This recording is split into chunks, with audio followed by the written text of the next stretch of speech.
if you guys are trying to take MKV files and import them into Adobe Premiere just out of OBS, freshly recorded, what you're going to get is an error unsupported compression type.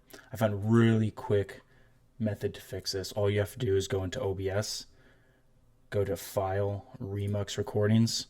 Now inside here, you're going to go ahead and find your file and just drag and drop right on side. Then you're going to remix. It's going to change it from MKV to MP4. Just hit OK. And then once this is completed, you'll be able to drag that right in.